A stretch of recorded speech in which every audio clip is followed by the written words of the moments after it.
we in the red? Yeah. Well, please, Professor Sala. Okay. Frantz Fanon was born on the Caribbean island of Martinique in 1925 and grew up a gentleman of the French Empire. He realized when he came from the island of Martinique to the mainland of France in Europe, through involvement in the French army elsewhere, that his class privilege among his own black people did not mean anything in the country of the colonizing masters. He was nothing but a black man. In a famous chapter in his book, Black Skin, White Masks, rejected as a dissertation by a French university, he mentions his shock when a white French child cries out to her mother, "Mama, see the Negro." But Fanon moves from just this shock into an attempt to understand colonization all over the world. In this very book, in the last chapter, he walks us through a reading of the European philosopher Hegel's famous chapter on master and slave and turns it to his own use. As we watch the film today concerning violence, we remember this in the freedom fighters' invocation of the named states of Mozambique and Angola, borders established by the imperialists. Fanon's lesson was that you use what the masters have developed and turn it around in the interests of those who have been enslaved or colonized. In this, he is with great leaders like W.E.B. Du Bois and Nelson Mandela. Fanon did not stop at thinking colonization, but wanted to do something about it. He gave his time and skill to the healing of those who suffered from violence. The French philosopher Jean-Paul Sartre, himself a strong anti-colonialist among the colonizers, read the book Fanon wrote in the last 10 weeks of his life, knowing that he was marked for death by acute leukemia, even as he was being hounded by the colonizing government of France. Sartre read it as an endorsement of violence itself, not reading between the lines, where Fanon insists that the tragedy is that the very poor is reduced to violence because there is no other response possible to an absolute absence of response and an absolute exercise of legitimized violence from the colonizers. Those lives count as nothing against the death of the colonizers. Unacknowledged Hiroshimas over against sentimentalized 9/11s. It is within the context of the aftermath of colonialism that Fanon could not know that the tragedy of what we watch in this film must be carefully considered. This is a teaching text. I add a word on gender. This film also reminds us that although liberation struggles force women into an apparent equality, sharing and starting with the 19th century or even earlier, when the dust settles, the so-called post-colonial nation goes back to the invisible long-term structures of gendering. The most moving shot of this film is the Black Venus, reminding us of the Venus of Milo with her arm gone, and also Black Madonna suckling a child with bare breasts. This icon must remind us all that the endorsement of rape continues not only in war, but also, irrespective of developing and developed nations, in women fighting in legitimized armies. Colonizer and colonized are united in the violence of gendering, which often celebrates motherhood with genuine pathos. Here we have to promote our brother Fanon into a changed mindset. But he, who would have been in his 80s today, is not there for us. Here now is our film, a tribute to and an illustration of Frantz Fanon's Wretched of the Earth. I end it in Fanon's own way, turning around for our own use what a European philosopher wrote for the use of Europe over 200 years ago, turning Kant around for our purposes as he did Hegel, and I quote, "Anything which the people, that is the entire mass of subjects, cannot decide for themselves, and their fellows, cannot be decided for the people by the sovereign either. The people under colonization have had no practice of freedom. You cannot decide without practice. The ones you see on the screen are a small part of the people, the poorest of the poor, mobilized into violence by sovereign leaders, cannon fodder. This practice goes in all armies, all resistance movements, in the name of nation and religion. Here, Fanon would have been useful today. But we must ourselves gender the people. Our brothers Kant and Fanon are not useful here. I thank Göran Olsson for setting us these tasks.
Colonialism is not a thinking machine, nor a body endowed with reasoning faculties.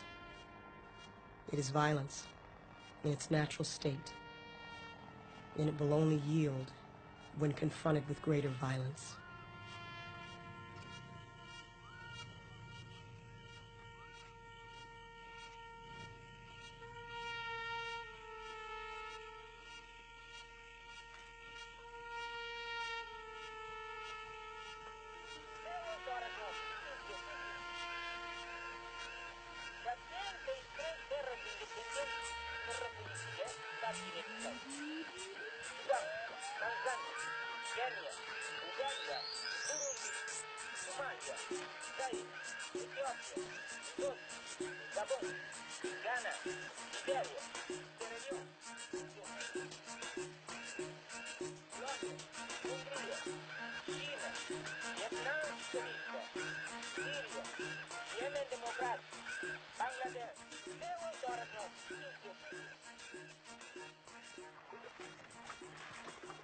National liberation, national renaissance, the restoration of nationhood to the people, whatever may be the headings used or the new formulas introduced, decolonization is always a violent phenomenon. Decolonization is a historical process. It cannot be understood, it cannot become clear to itself, except by the movements which give it historical form and content. Decolonization, which sets out to change the order of the world, is obviously a program of complete disorder. But it cannot come as a result of magical practices, nor of a natural shock, nor of a friendly understanding.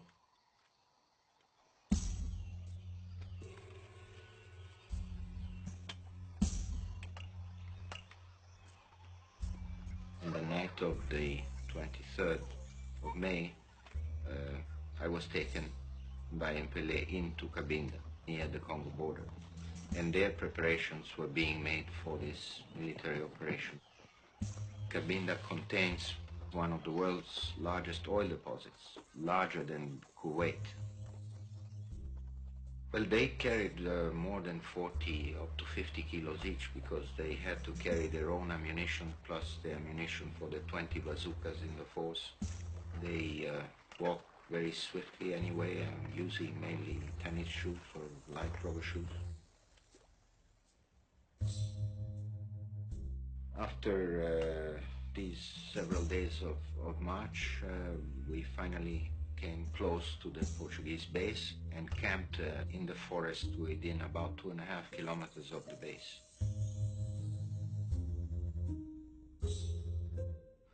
The reconnaissance commander, Max, explained the situation of the base and how the attack was to be carried out. Eu, em companhia dos outros camaradas responsáveis, vimos a situação e está ótimo para nós. We moved from the camp about 3 o'clock in the morning, and everything was done with great calm and absolute silence. And as soon as it became light enough just to barely see, the order was given to open fire.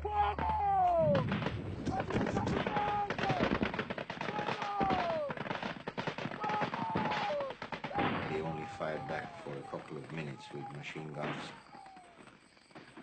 After that, there was no reaction on their part anymore. Very soon, many buildings in the base started burning, and there was a big explosion of an ammunition depot. When the attack was stopped, a small group of MPLA came out of the base with a jeep. If I've ever seen a guerrilla movement that it's like the fish in the water, well, that's MPLA in Cabinda. I've seen it with my own eyes.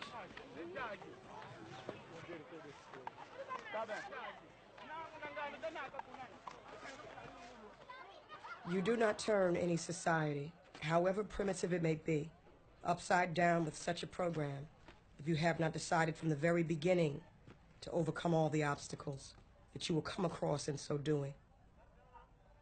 The native who decides to put the program into practice and to become its moving force is ready for violence at all times.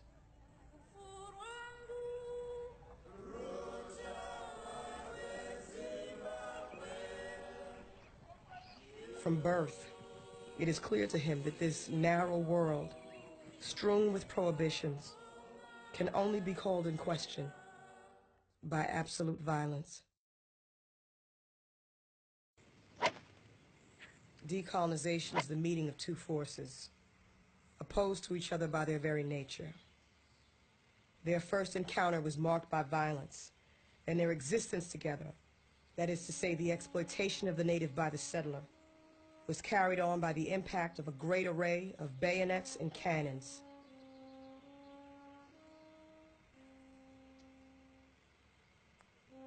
In decolonization, there is therefore the need of a complete calling into question of the colonial situation. If we wish to describe it precisely, we might find it in the well-known words, "The last shall be first, and the first last." Decolonization is the putting into practice of this sentence. That is why, at a descriptive level, all decolonization is successful.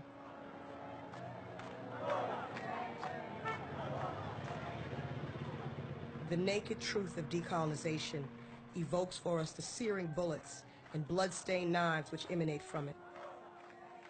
For if the last shall be first, this will only come to pass after a murderous and decisive struggle between the two protagonists. That affirmed intention to place the last at the head of things can only triumph if we use all means to turn the scale, including, of course, that of violence.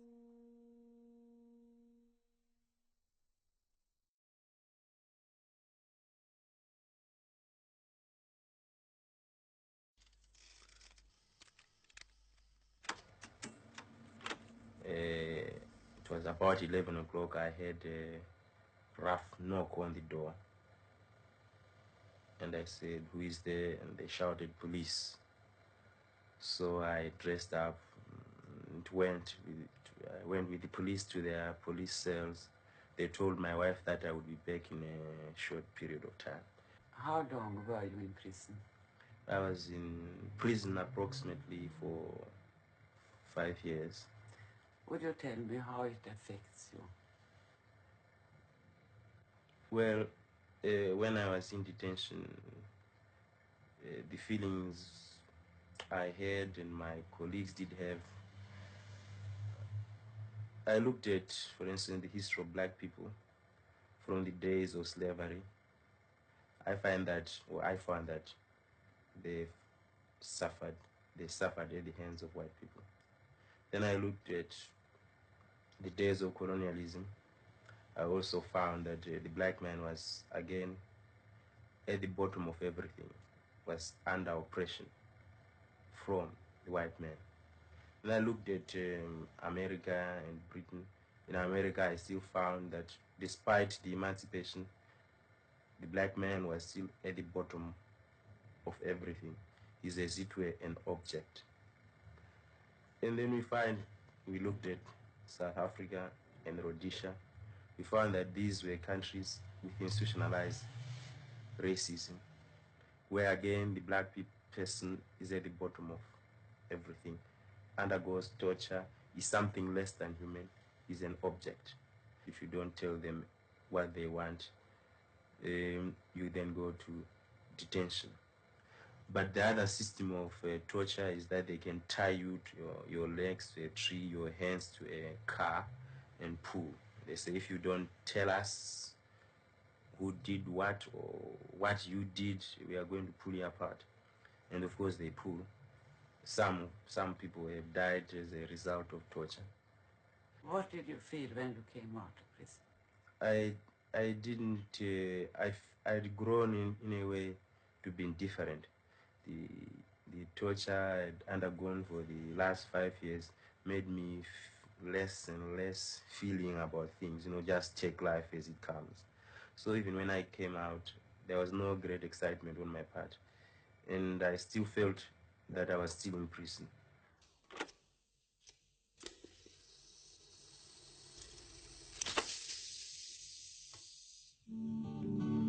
Since the wagon wheels rode north, it has been many years.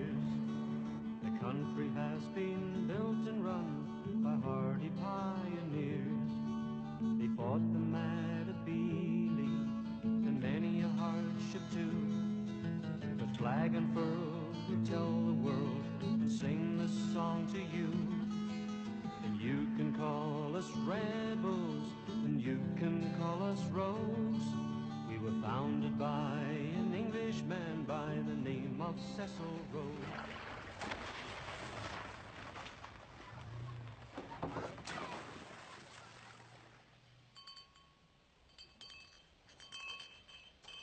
Thank you, Timothy, but you didn't open that one, you stupid thing. But don't worry about it.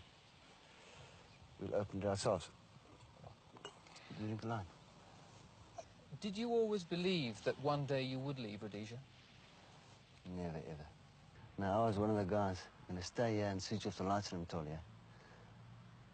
I was going to switch off the lights and then close the gates and say, right, Rhodesia, farewell. And then burn as we go back. And it didn't happen. I was going to switch off the lights in Anatolia. But things are happening so fast at the moment. It just...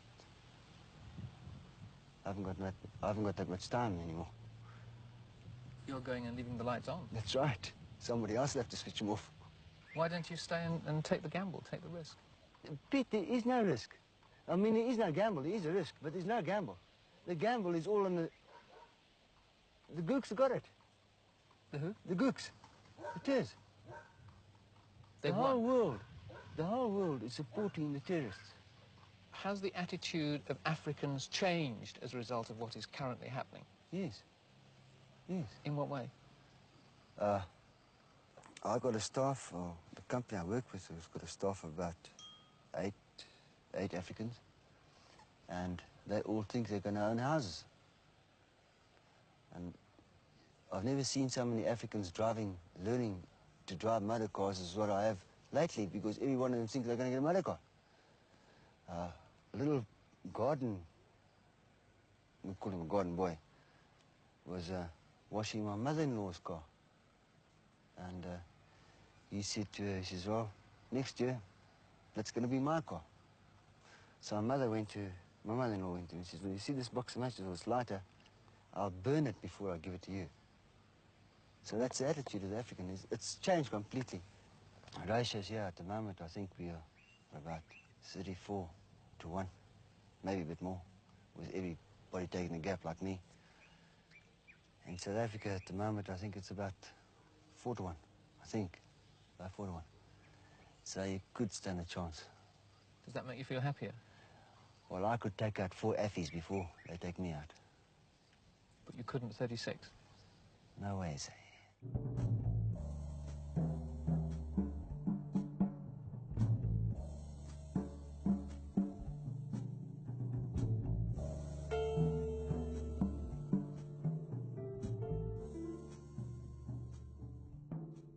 The colonial world is a world cut in two.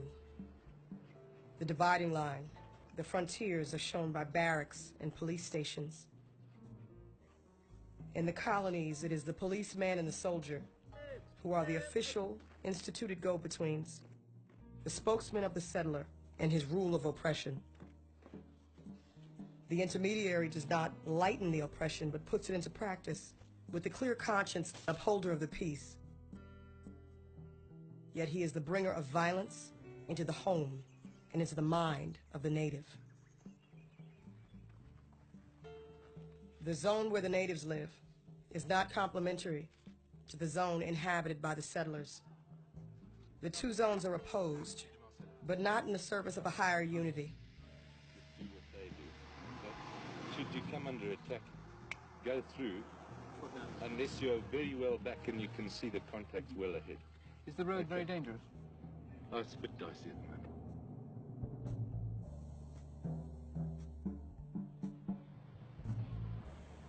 The settler's town is a strongly built town, all made of stone and steel. It is a brightly lit town. The streets are covered with asphalt. Garbage cans swallow all the leavings. Unseen, unknown, and hardly thought about. The settler's feet are never visible. His feet are protected by strong shoes, although the streets of his town are clean and even, with no holes or stones.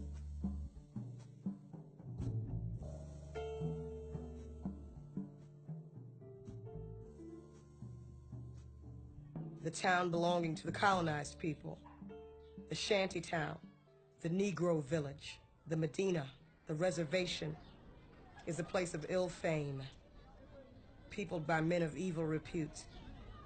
They are born there. It matters little where or how. They die there. It matters not where nor how. It is a world without spaciousness.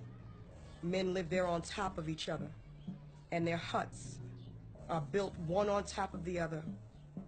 The native town is a hungry town, starved of bread, of meat, of shoes, of coal, of light. The native town is a crouching village, a town on its knees, a town wallowing in the mire. It is a town of niggers and dirty Arabs.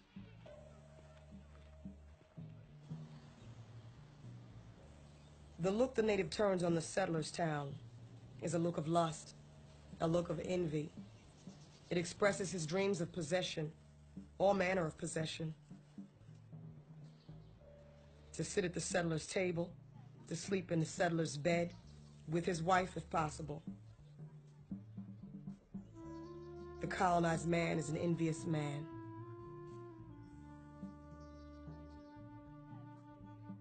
And this the settler knows very well.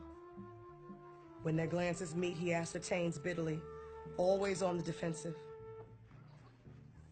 They want to take our place. It is true, for there is no native who does not dream at least once a day of setting himself up in the settler's place. What is your general attitude towards the white minority if they remain in the country? We accept them. Every white man who would like to remain in the country is free to do so, provided he accepts the system that will have been established. The new government, of course, we must accept that his privileges based on color have gone, and that we will not have a different set of privileges from those which are accorded to members of other racial groups. But overally, we will not perpetuate the system where people are organized communally on the basis of race or color. We want an integrated society where not the color of a person counts, but the skills that he's able to show and the contribution he's prepared to make to the development of the country.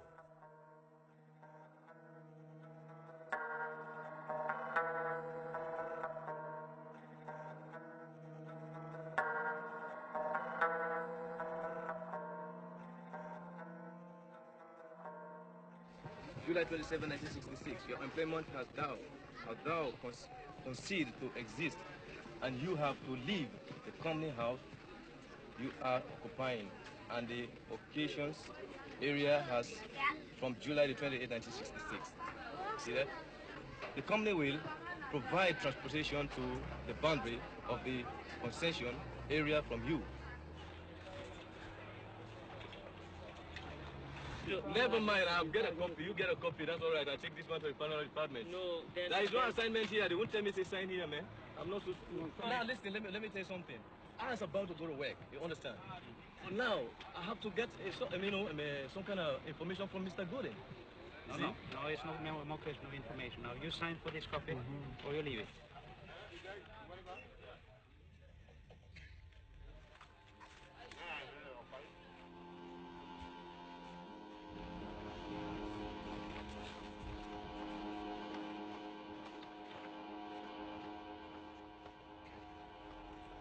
Torsdagen den 21 juli i år.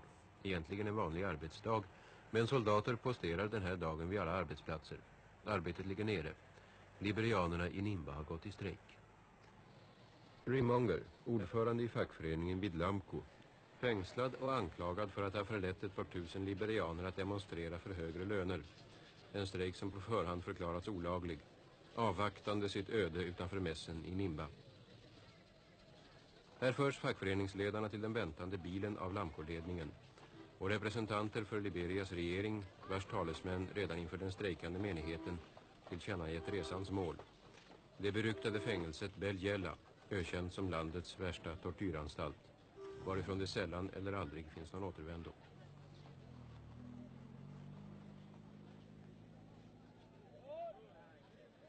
Ledningen inom fackföreningen har betett sig på ett som vi tycker helt oansvarigt och illegalt sätt. Det finns en fackföreningslag och en lag som bestämmer spelreglerna mellan arbetsgivare och arbetstagare, och den har helt brutits. Klockan 7 på måndag morgon var allt fortfarande lugnt. Arbetarna gick till möte i fackföreningslokalen istället för till arbetet. Måndag förmiddag anländer starkt försenad militär förstärkning från Monrovia. En bataljon på över 300 man samlas utanför tjänstemannamässen. Efter uppställning laddas med skarp ammunition. You want to tell me, if the workers in citizens strike or something like that, do you think the government is going to use arm on them? No. Why are the soldiers here? Well, the soldiers here may be on Lanco's claim or Lanco's desire. But there is no threat, no word of violence ever been used to anybody.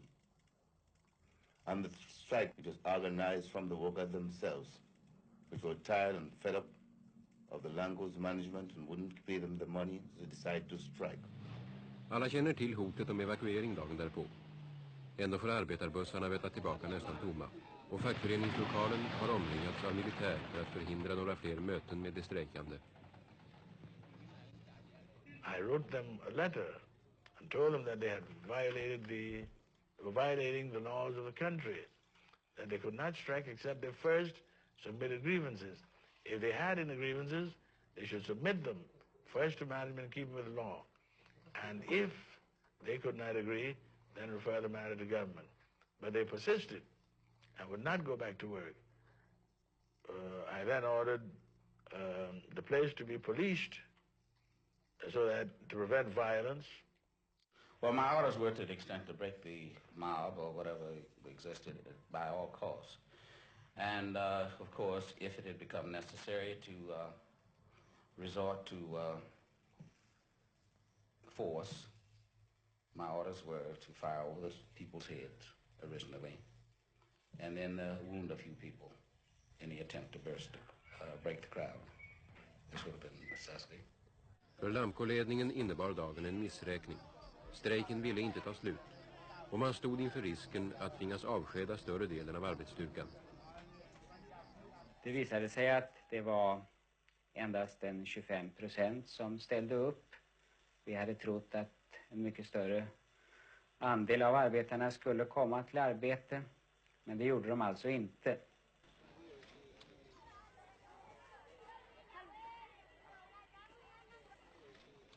En vecka har gått sedan strejken bröt ut.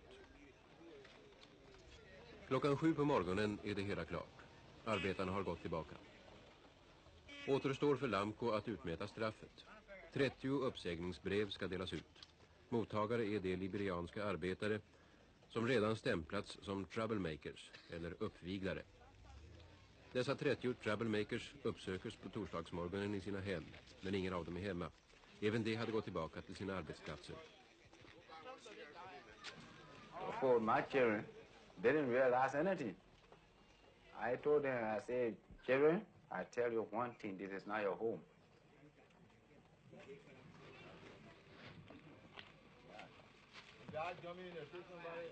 Robert Jackson undrade varför han hade blivit avskedad. Vad visste hans närmaste chef, Sören Lagergren? Svår fråga, jag vet inte. Men det var en väldigt duktig pojke och har säkert framtiden för sig som telefonman. Orsaken till att han slutat, det vet jag faktiskt ingenting om. Det var alltså inte så att det var fel på hans arbetsinsats? Nej, definitivt inte. Han var väldigt duktig. Han är väl den utav mina pojkar som har utvecklats bäst och kunde åka alldeles ensam på arbete ut och reparera.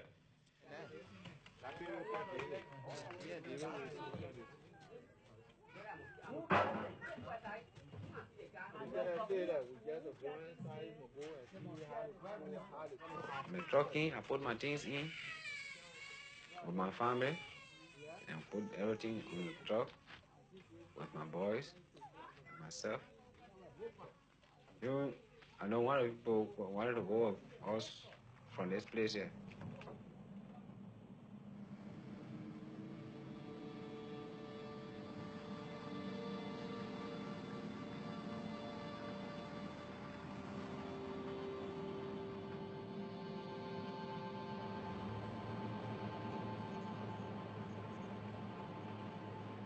Efter en timmes färd genom bushen på skakiga vägar var man äntligen utanför Lamcos område, 3,5 mil bort från Nimba.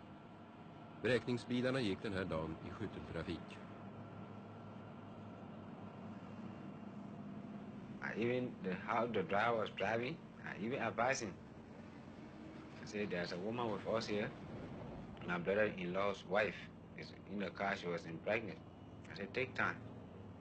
Stay the driver putting up. Hear me. I said, well, if anything happens, okay. Ute i bushen stannar lastbilen. Robert Jacksons 5-åriga tjänst för Lamco är definitivt slut.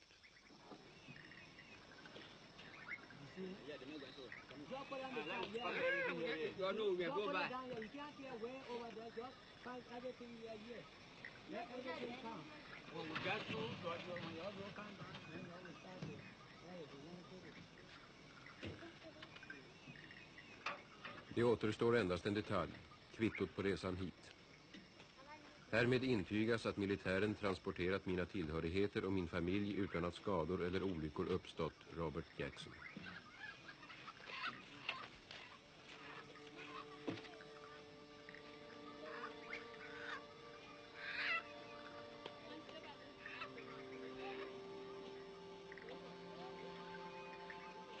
Soldaterna hade gjort sitt.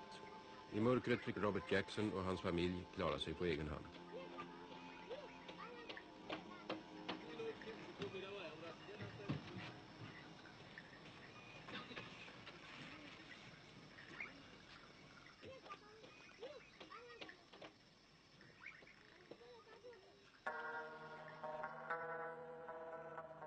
When you examine at close quarters the colonial context, it is evident that what defines one's place in the world is the fact of belonging to or not belonging to a given race, a given species. In the colonies, the economic substructure is also a superstructure. The cause is the consequence. You are rich because you are white. You are white because you are rich.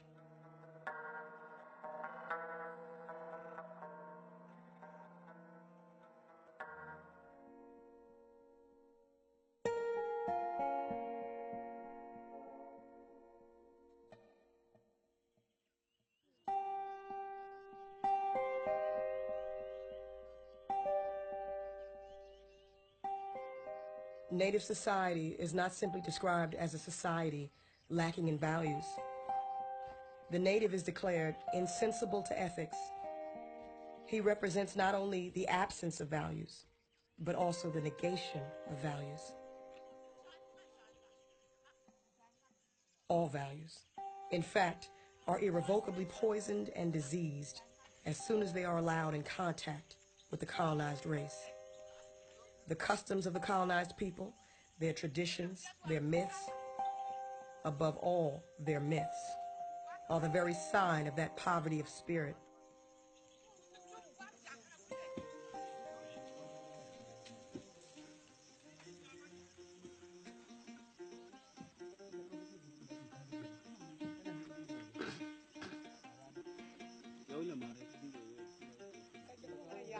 As soon as the native begins to cause anxiety to the settler, he is handed over to well-meaning souls who point out to him the wealth of Western values. I speak of the Christian religion, and no one need be astonished. The church in the colonies is the white people's church, the foreigner's church. She does not call the native to God's ways, but to the ways of the white man, of the master, of the oppressor. And as we know, in this matter, many are called, but few chosen.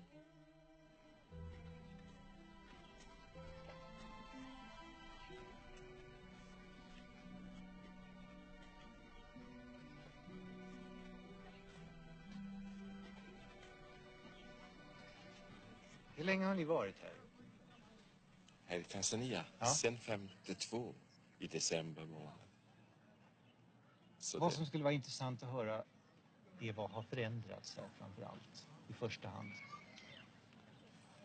Ja, det största förändringarna och det är väl att det blev ett fristat. Ja. Det är väl faktiskt en av de största. Har människorna förändrats på något sätt? Invändigt så att säga? Ja, de är väl rätt så lika tror jag. Har ni själv förändrats?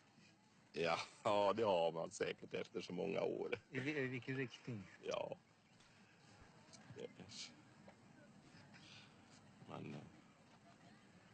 Man ser väl kanske lite annorlunda på läget också nu än strax när man kom ut ska jag tänka mig. Så man kanske ser lite mer realistiskt på det också. Mm. Har ni försökt att ändra på människor?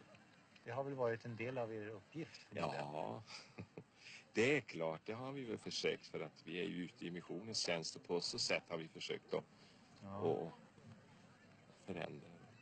I första hand då i religiösa frågor naturligtvis. Ja, vad fanns det för religion här innan ni kom hit? Är det någon som ni inte tycker att det kan godkänna så att säga?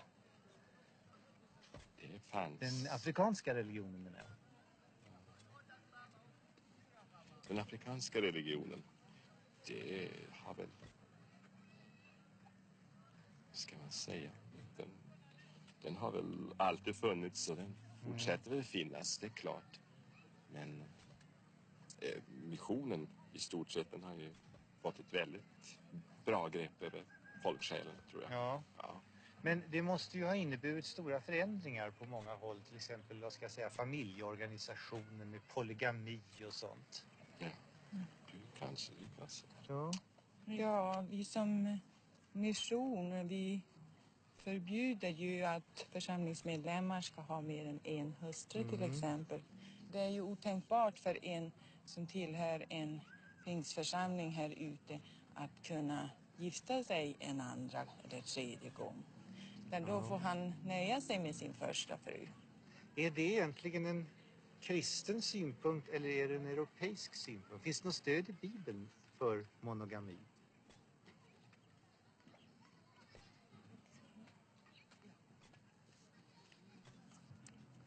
Det gör det väl? Gör det? Åtminstone i det nya testamentet så. Finns det någonstans där att man bara får ha en hustru?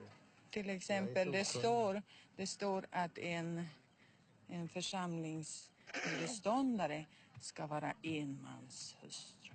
En hustrus man. Asså? Ja. Och nu bygger ni en kyrka här i Morsi. Ja, det har vi. Ja, jag ser. Är det som kommer först så att säga, kyrkan, evangeliseringen? Ja, det brukar vi försöka att göra. Kommer ni att också bygga skolor och sjukhus och sånt här? Eller? Det vet vi inte just nu. Nej, det får bli i andra hand i så fall. Ja. Men först en kyrka. Ja. För att det känner vi väldigt stort behov att få.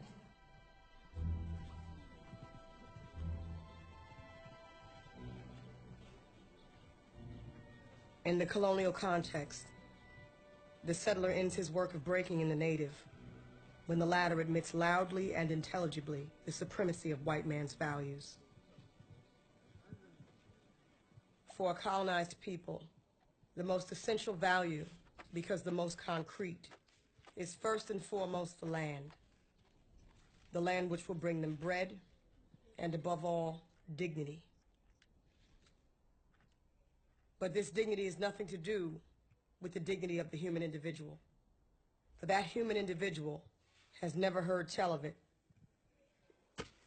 All that the native has seen in his country is that they can freely arrest him, beat him, starve him, and no professor of ethics, no priest, has ever come to be beaten in his place, nor to share his bread with him.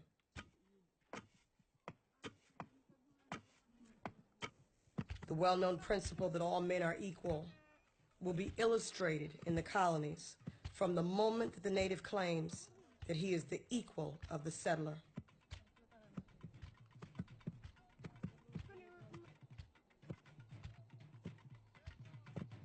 The native intellectual had learned from his masters that the individual ought to express himself fully. The colonialist bourgeoisie had hammered into the native's mind the essential qualities of the West, the idea of a society of individuals, where each person shuts himself up in his own subjectivity, a society whose only asset is individual thought.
The colonized man will first manifest this aggressiveness, which has been deposited in his bones, against his own people. This is the period when the niggers beat each other up, and the police and magistrates do not know which way to turn when faced with the astonishing waves of crime.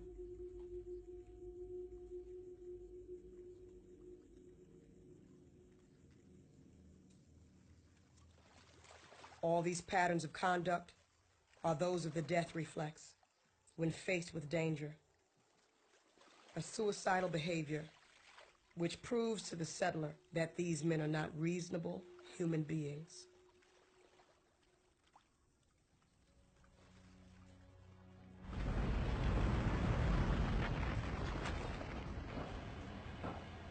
The oppressor starts the process of domination, of exploitation, and of robbery. In the other sphere, the coiled, plundered creature, which is the native, provides fuel for the process as best he can. The process moves uninterruptedly from the banks of the colonial territory to the palaces and the docks of the mother country.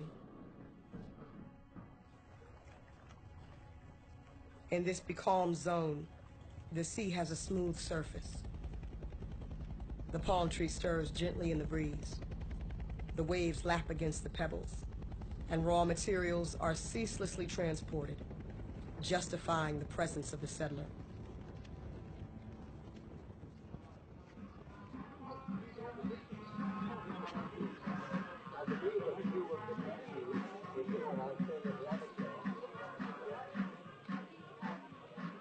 There's no way or place for me to go. This is my home. And this is where I intend to die. The settler makes history. His life is an epic, an odyssey. He is the absolute beginning. This land was created by us. He is the unceasing cause. If we leave, all is lost, and the country will go back to the Middle Ages. And all the while, the native, bent double, more dead than alive, exists interminably in an unchanging dream.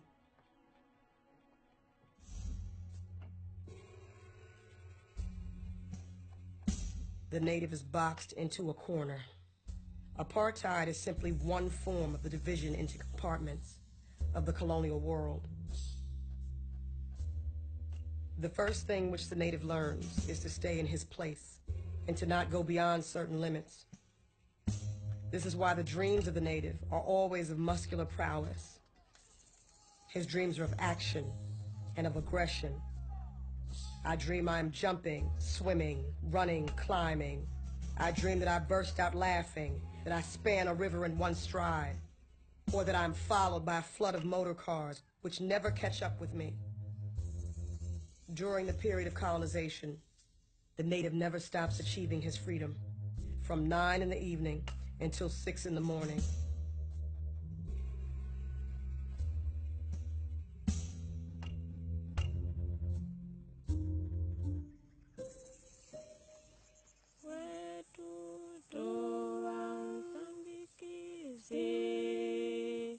Atutimba mono kavili tondele pondiza tondele melia na tondinga mukanga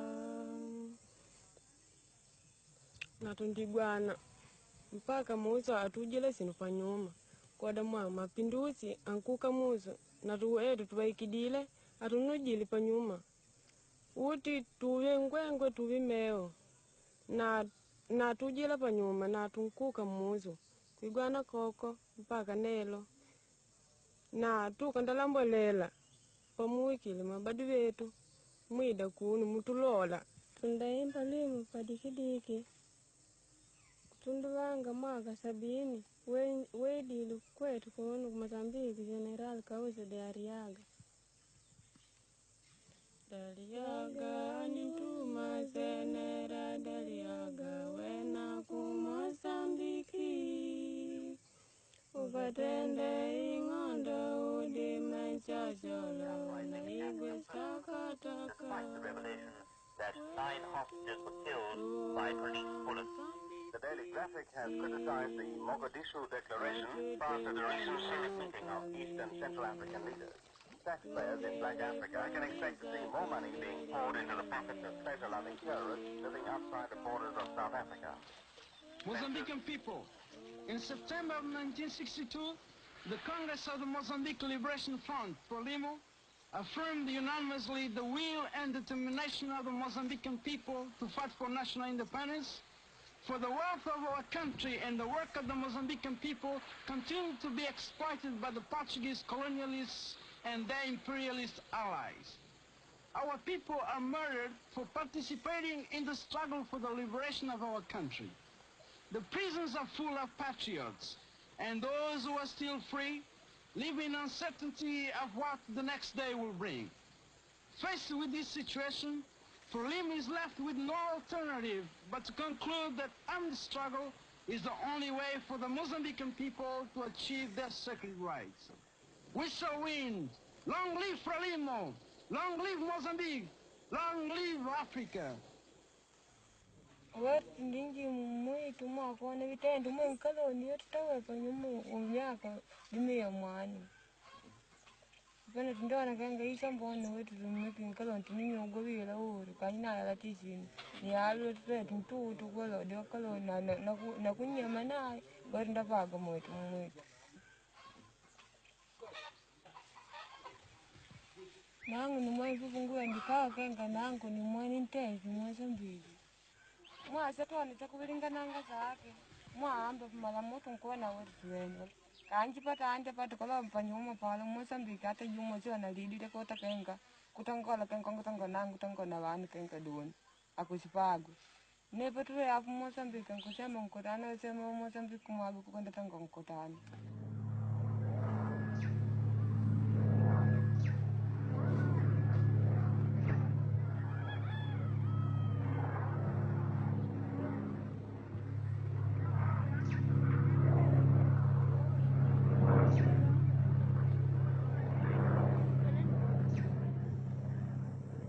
Nós vemos que o inimigo ultimamente intensificou a ação psicológica contra as nossas populações. Esta ação psicológica inimiga consiste basicamente no uso maciço ou massivo dos aviões de bombardeamento que lhe foram oferecidos pelos países da NATO, designadamente os aviões de reação a jato Fiat G91, que quase que constantemente esses aviões andam a aterrorizar as nossas populações e a lançarem muitas bombas na palma, que têm causado muitos ferimentos às populações.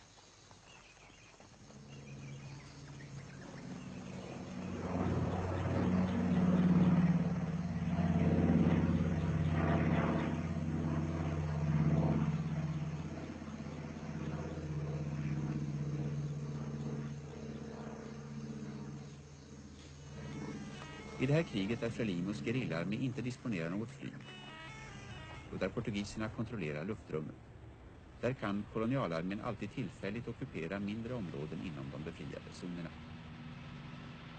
Portugiserna kan koncentrera sitt artilleri och sina trupper till vilken punkt de vill. Men under de senaste 3 åren har de portugisiska soldaterna kunnat ta sig in i de befriade områdena uteslutande med helikopter.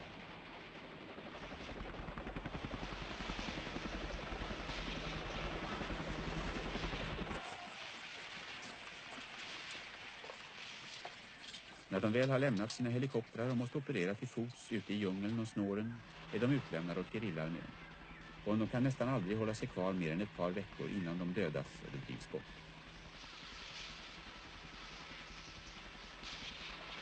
Portugiserna säger de försöker förstöra så mycket som möjligt av skördar och odlingar för att svälta ut gerillan. De terroriserar den lokala befolkningen vid anfallen mot de befriade områdena för att människorna där ska få känslan av att Frelimo inte kan skydda dem. De förstör så mycket som möjligt av det som befolkningen i de befriade områdena har byggt upp. Det betyder att varje skola, varje sjukhus, varje barnhem i de befriade områdena är ett militärt mål för den portugisiska kolonialmakten.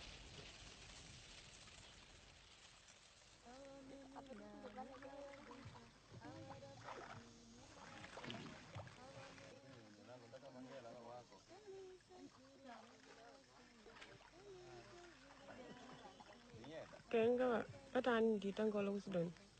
Wetu kala tasindawa na mauvili makumenanene. Na tusipata nafasi ya kulota kunda lipundishi disikola. Ni tuvanu tusikala vila. Na kusidi na meni nkaloni kutunyenyekede na meni me kutulangude nyamani. na wetu atisimanya kenga tundoka wanda pagu kwali vanu wamanyite kusomya kwali kupagu vanu wamanyite nyama sipita kenga pakati petu na kana mwakati wo wetu tusindo wanemeni kwali wajuju wetu watata wetu kuwe mekupata inafasi ya kulota kututumidide wetu kusikola kanji wanao wasinda pati nemeni tabu kuwakamula kumkuka na kumpanga na wakale madengo wanao na wakakola madengo lala abasipata njulu kukali wakulota kwida na tutumike twana wawo kutubya koda nyamani mambo mwenkalona lala tunyenyekede me kutula ngude nyamani sio tulota kukanda pata wetu muzo panelo tukaga kenga kwa tundu wangu filimai tundiona sini cha kupuangira na uti sindimo matanga yani kupuangira madengo ni akoleka na madengo akumbukidikanga nkongo Mozambique tuntendi doni mpaka tundiu kanda abalinya limo kenga apa wangupaga makomandante walume na doni wangupaga makomandante wakongo wangupaga sepo dede walume na doni wangupaga sepo dede destacamento feminino yani tungupaga uti pakupasala nanga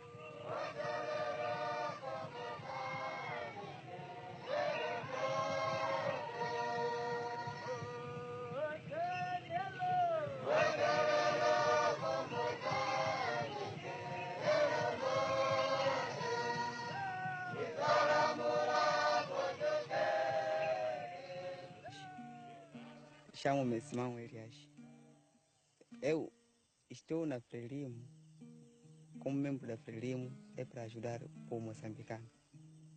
Visto que eu também pertenço a Moçambique, sou filho dentro de Moçambique, nasci em Moçambique e isto vi melhor servir o meu povo. Estou na Frelimo a servir o meu povo. E na medicina é tal e qual, estou ali na medicina praticando, quer dizer, ter ideias da direção do serviço de saúde para ajudar o povo moçambicano. Somente. Quando será livre Moçambique? Moçambique não se sabe a quando será livre. Mas é uma coisa que não se sabe a quando será livre. Sim. Vai durar muito tempo? É capaz de durar ou não, mas é porque custa dizer, é porque não se sabe. Não se sabe.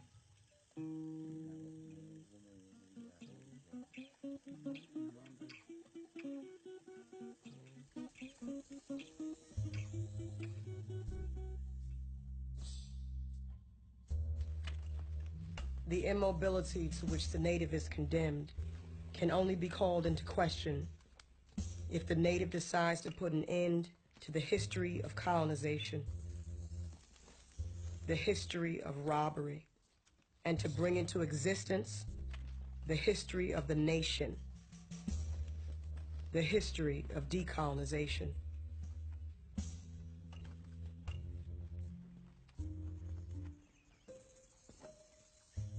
It is clear that in the colonial countries, the peasants alone are revolutionary, but they have nothing to lose and everything to gain. The starving peasant, outside the class system, is the first among the exploited to discover that only violence pays. For him, there is no compromise, no possible coming to terms. Colonization or decolonization is simply a question of relative strength. The exploited man sees that his liberation implies the use of all means, and that of force, first and foremost.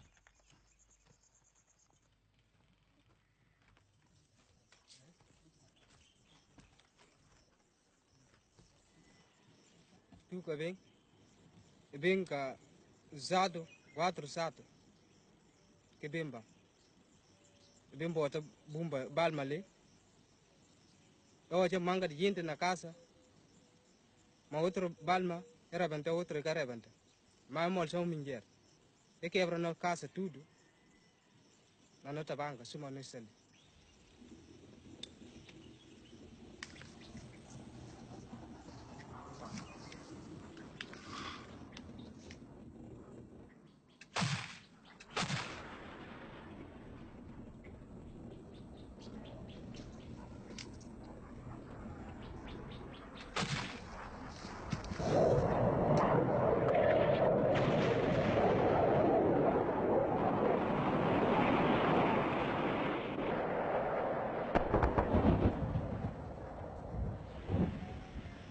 Cek mentak kena mbak.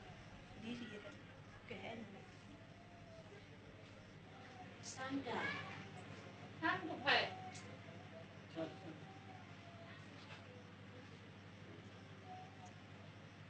Buat mesin buka tidak buat buat. Di tengah ada di sila atumba.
Mudar a frente.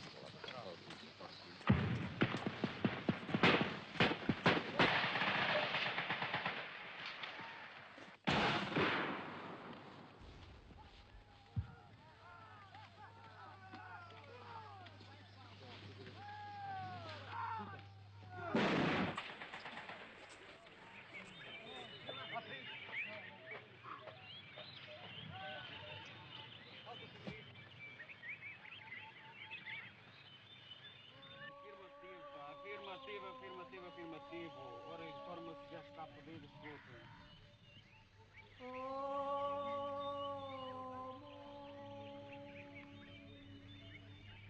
Que beijas a terra, diz à minha mãe que eu não vou para a guerra. Diz à minha mãe que eu não vou para a guerra. Diz ao mar à minha mãe que matar não me apraz. No fundo quem vai à guerra é aquele que a não faz.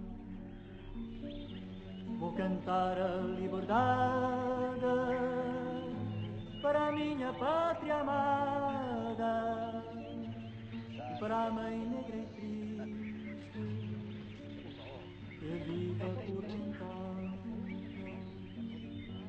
Mas a voz do nosso povo no dia do julgamento te dirá a ti ao mar e dirá de vento a vento quem são os traidores, se é quem nos rouba o pão ou se nós os desertores que à guerra dizemos não.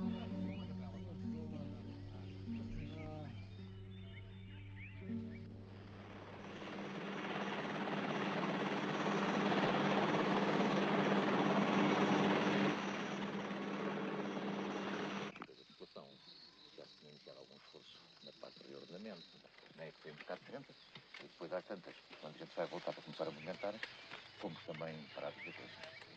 La situation politique en Guinée est semblable à celle des autres territoires portugais.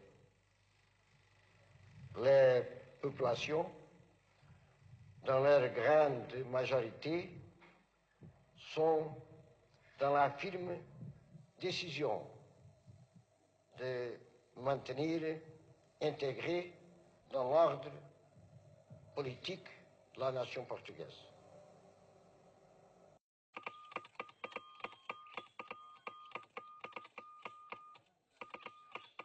The colonized man finds his freedom in and through violence. Violence enlightens because it indicates to the means and the end. At the level of individuals, violence is a cleansing force. It frees the colonized man from his inferiority complex. It makes him fearless and restores his self-respect.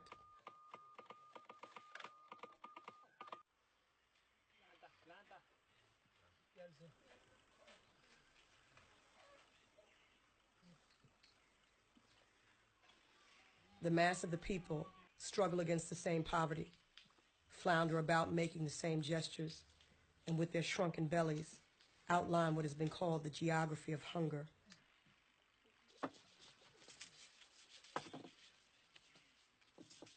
It is an underdeveloped world, a world inhuman in its poverty, but also it is a world without doctors, without engineers, and without administrators. If you wish for independence, take it and starve, and go back to the Middle Ages.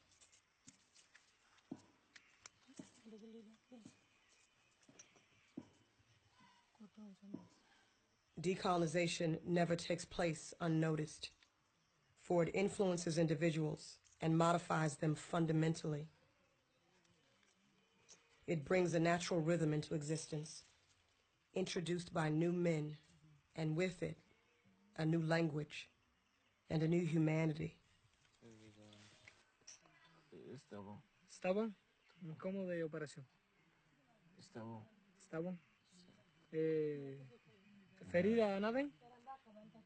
Gosi, ferida nada? Cago para a operação. Quer muito. Quer muito? Aham. Um bocadinho. Bocadinho. Até pouco, hein? Já tem problema. Bom.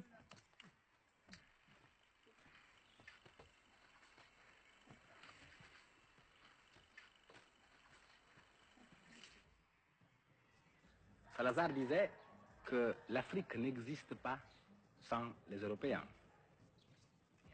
Nous considérons que notre indépendance nous permettra de développer notre propre culture, nous développer nous-mêmes et de développer nos pays en délivrant nos peuples de la misère, des souffrances, de l'ignorance. Parce que vous savez quel est l'état où nous nous trouvons après 5 siècles de présence portugaise chez nous. Nous sommes prêts à n'importe quel moment à négocier. C'est au portugais de dire quelque chose. Et comme nous parlons la même langue, c'est pas difficile de s'entendre.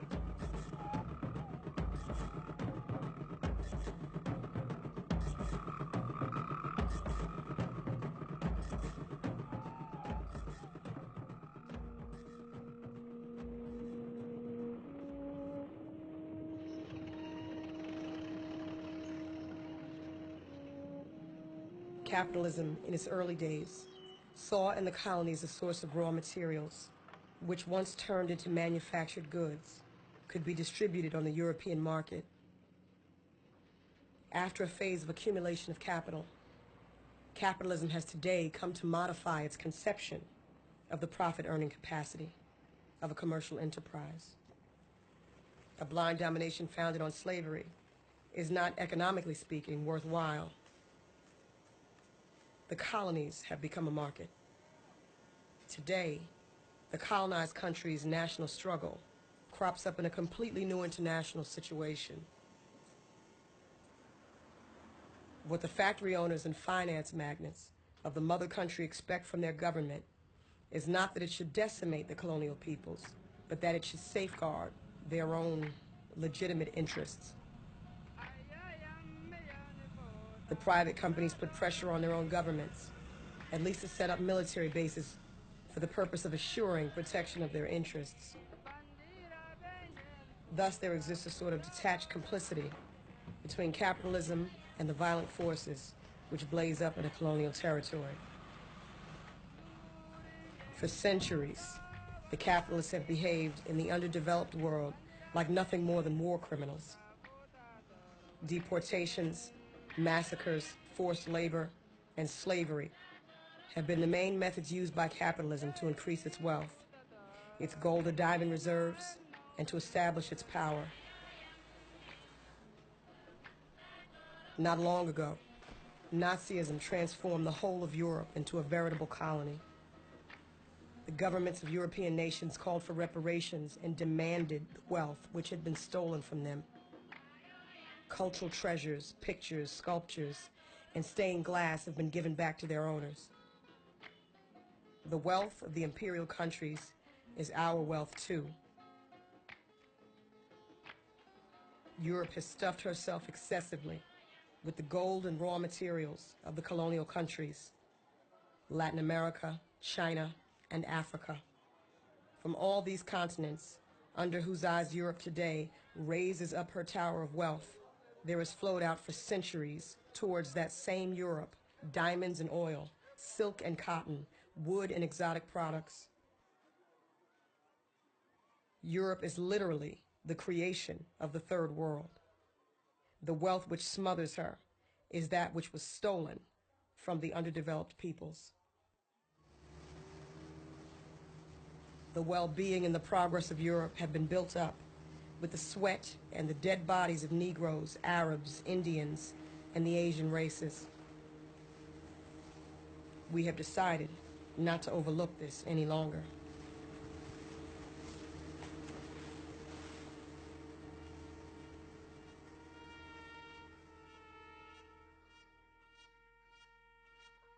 They will not manage to divide the progressive forces which mean to lead mankind toward happiness by brandishing the threat of a third world which is rising like the tide to swallow up all Europe. The third world does not mean to organize a great crusade of hunger against the whole of Europe. What it expects from those who for centuries have kept it in slavery is that they will help it to rehabilitate mankind and make humanity victorious everywhere, once and for all.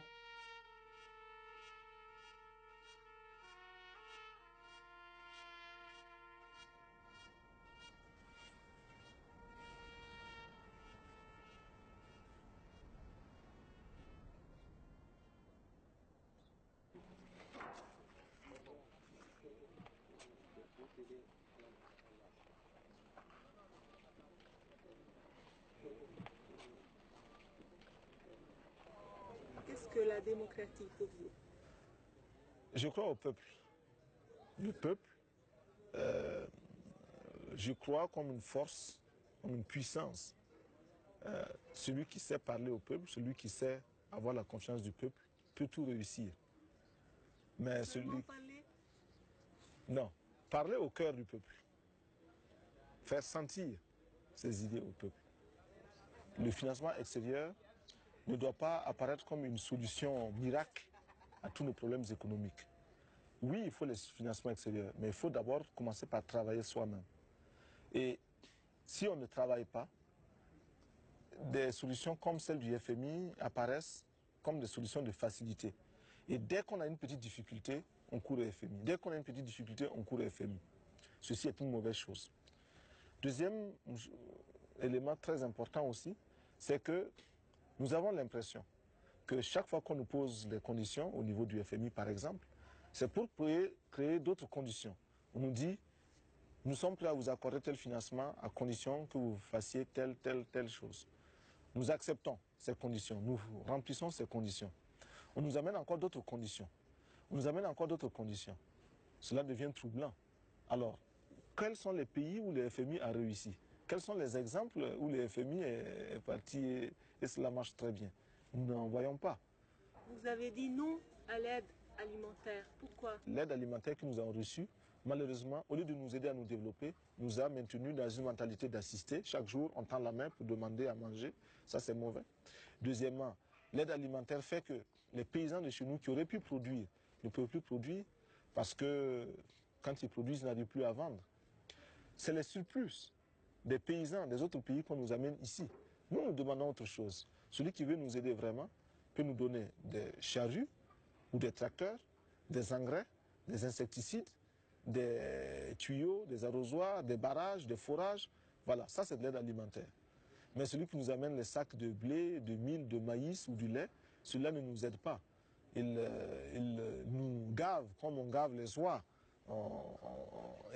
pour pouvoir vendre l'oie, pour qu'elle soit lourde, présenter qu'on puisse la vendre. Ça, c'est pas nous qui cherchent, c'est leur argent qu'ils cherchent. Ce n'est pas l'aide, ça.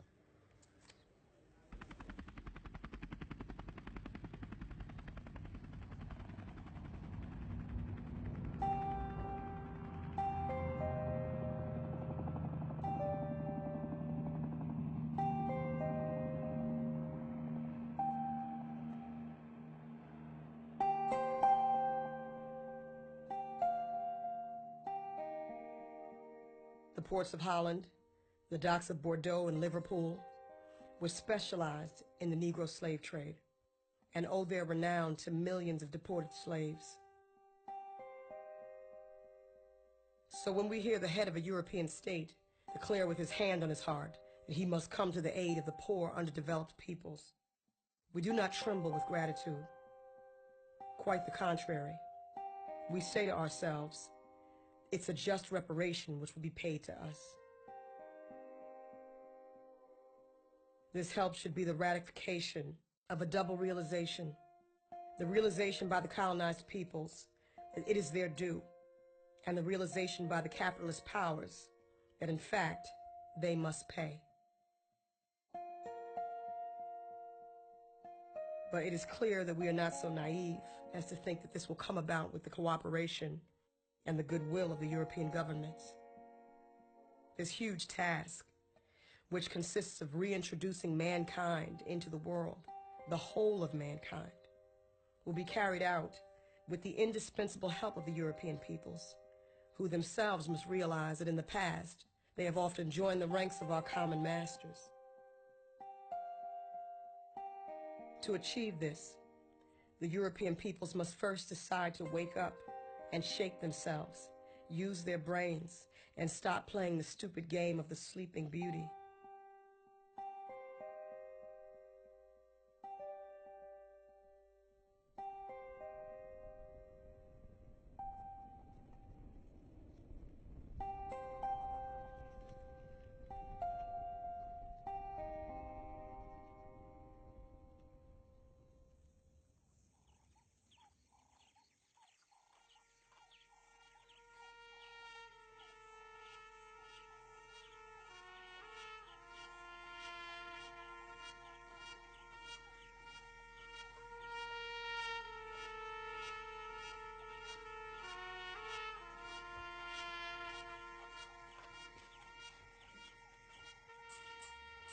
Come, comrades.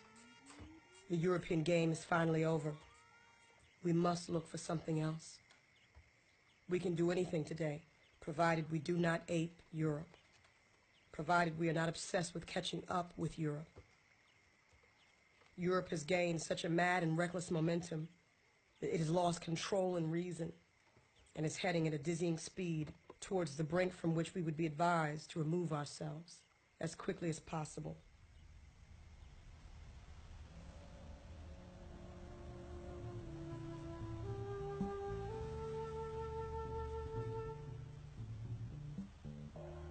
Europe undertook the leadership of the world with ardor, cynicism, and violence. Look at how the shadow of its palaces stretches and multiplies. We must shake off the heavy darkness in which we were cast and leave it behind.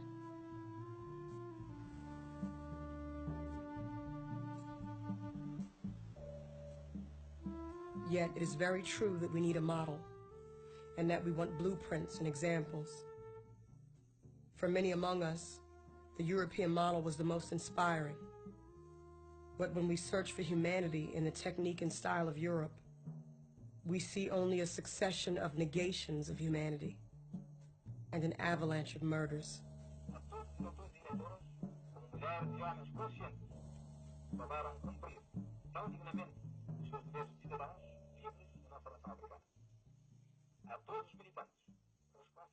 The human condition, plans for mankind, and collaboration between people in those tasks which increase the sum total of humanity are new problems which demand true inventions. Let us decide not to imitate Europe. Let us combine our muscles and our brains in a new direction. Let us try to create the whole human being, whom Europe has been incapable of bringing to triumphant birth.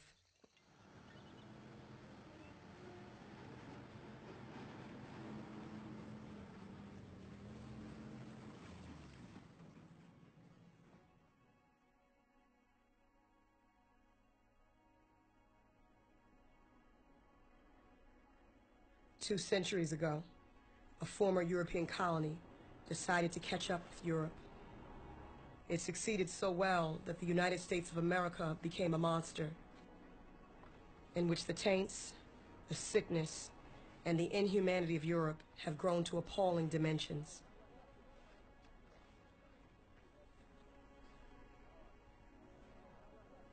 The West saw itself as a spiritual adventure.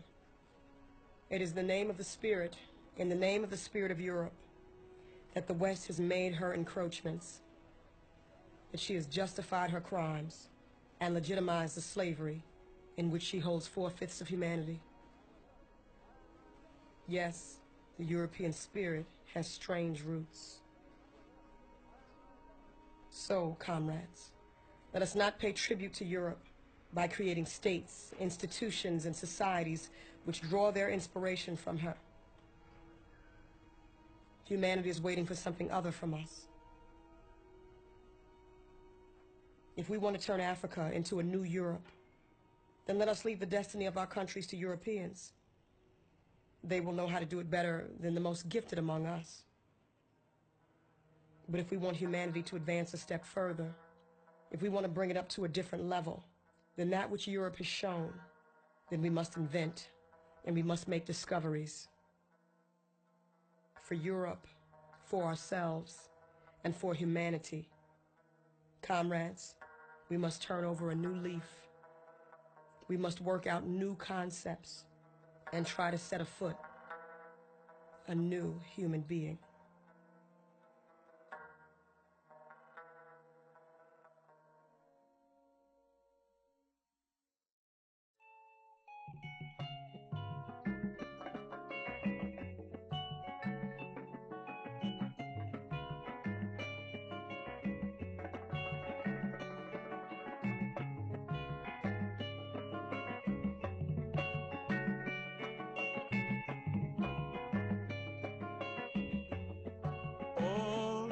Serem tambor no coração do embondeiro para transportar até voz num batuque doido, arrepiante e alegre.